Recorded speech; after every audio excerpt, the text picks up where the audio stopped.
চাঞ্চল্যকর মঞ্জুরুল ইসলাম বাবু ওরফে ব্লেড বাবু হত্যাকাণ্ডে সংঘটিত হয়েছিল। সেই হত্যাকাণ্ডে সংঘটিত হওয়ার পর থানা পুলিশের পাশাপাশি গোয়েন্দা মিরপুর বিভাগ তদন্ত শুরু করে।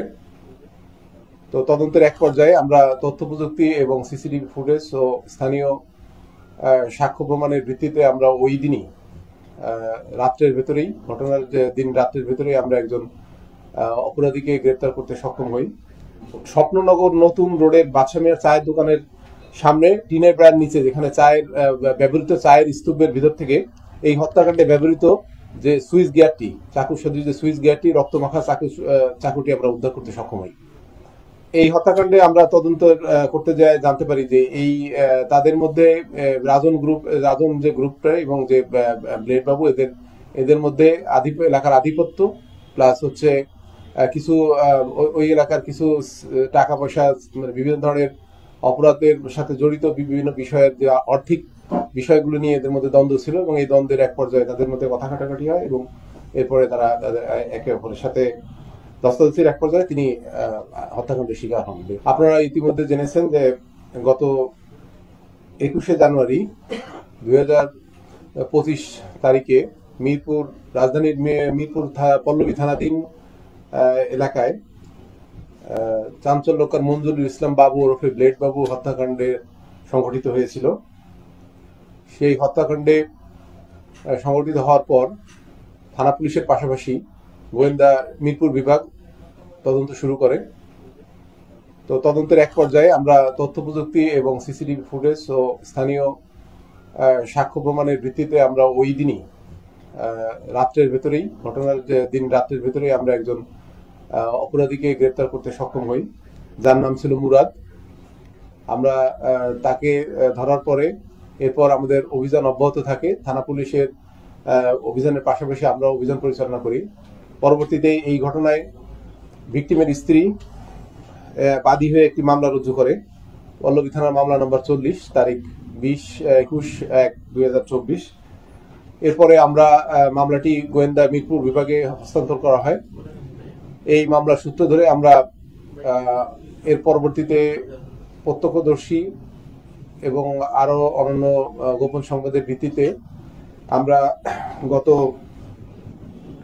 24শে জানুয়ারি মিরপুর 10 এলাকা হতে ইরফান হোসেন তুফান নামে আরেকজন অপরাধীকে গ্রেপ্তার করি।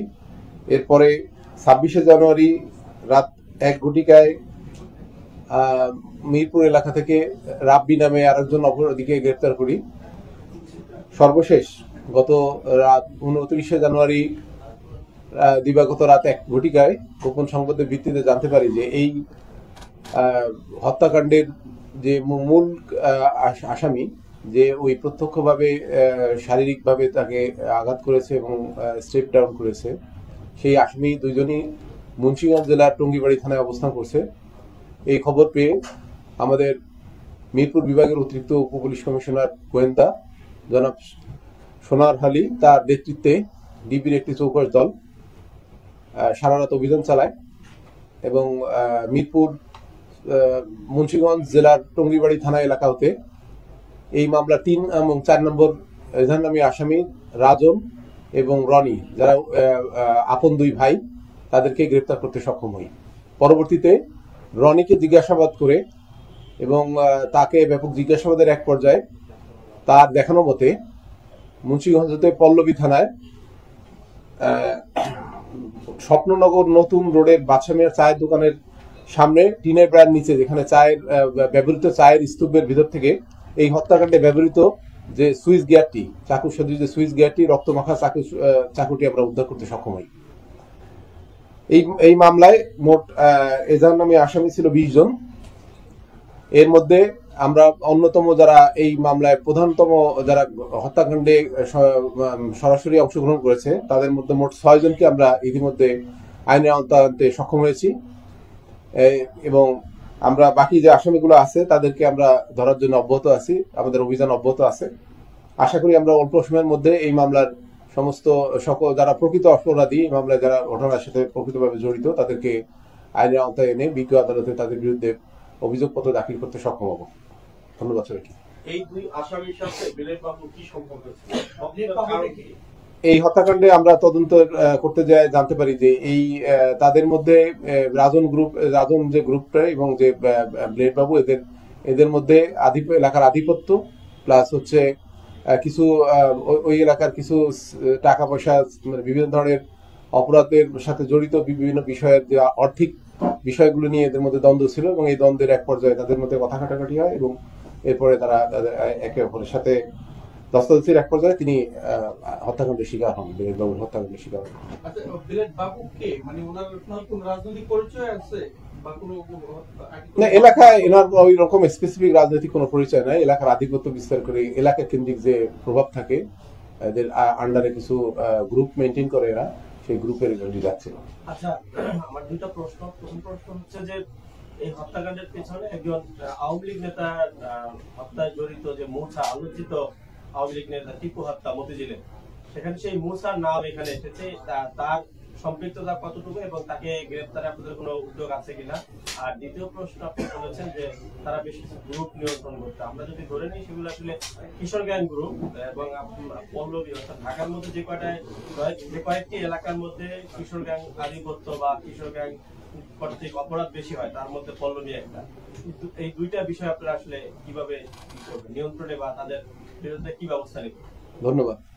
এই মামলায় যিনি আপনি এই পূর্বে নাম উচ্চারণ করলেন মুসা, উনি এই মামলা রেজান নামে 1 নম্বর আসামি। তো আমরা তদন্ত চলছে, আমাদের তদন্ত অব্যাহত আছে। তদন্তে যদি কাউকে সংশ্লিষ্টতা পাওয়া যায় এবং কাউকেই আমরা আইনের হেফাজতে থেকে মুক্ত পাওয়ার সম্ভাবনা নাই।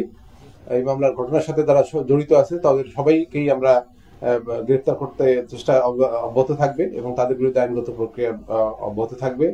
এর পরবর্তীতে আপনি যে কোশ্চেনটা করেছেন যে পল্লবী সহ ঢাকা বিভিন্ন জায়গায় যে গ্রুপ কিশোর গ্যাং বা অন্যান্য গ্রুপগুলো যে নিয়ন্ত্রণ আছে, আমাদের ইতিমধ্যে আপনারা জেনেছেন, আমরা ইতিপূর্বে আমাদের ডিবি প্রধান জনাব রেজাউল করিম মল্লিক স্যার ব্রিফিং এ বলেছেন যে আমরা পল্লবী, মিরপুর সহ আমাদের ডিভিশনের যে 8টি ডিভিশন আছে, সাথে সাইবার ডিভিশন সহ বিভিন্ন এলাকায় প্রতিদিন আমরা অভিযান অব্যাহত রেখেছি। বিভিন্ন গ্যাং কেন্দ্রিক যে ইয়েগুলো হচ্ছে, সন্ত্রাসী কর্মকাণ্ড বা অন্য ধরনের অপরাধ কর্মকাণ্ডগুলো ঘটছে, সেসব বিষয়ে প্রতিদিন আমরা অভিযান অব্যাহত করে প্রতিদিনই কোনো না কোনো ভাবে আমরা তাদের বা তাদের কোনো গ্যাংয়ের সদস্যকে আমরা হেফাজতে নিচ্ছি এবং তাদের বিরুদ্ধে মামলা সহ আরো অন্যান্য আইনগত ব্যবস্থা প্রক্রিয়াধীন আছে। এটা তদন্ত করে আমরা যদি তাদের সংশ্লিষ্টতা পাওয়া যায় তাহলে পরবর্তী ব্যবস্থা নেওয়া হবে। আচ্ছা, আর ওই যে আপনার মুসা যেটা ওমান থেকে যাবে, আপনারা মানে আমরা মোটামুটি সবাইকে, যারা শীর্ষ সন্ত্রাসী বলেন বা যারা এই ঘটনার সাথে যারা জড়িত আছে, সবাইকে আমরা আসলে এখন নজরদারির ভিতরে আছে। সবারই তথ্য প্রযুক্তি বলেন, আমাদের গোপন যারা আছে, সবাই আমাদের নজরদারির ভিতরে আছে।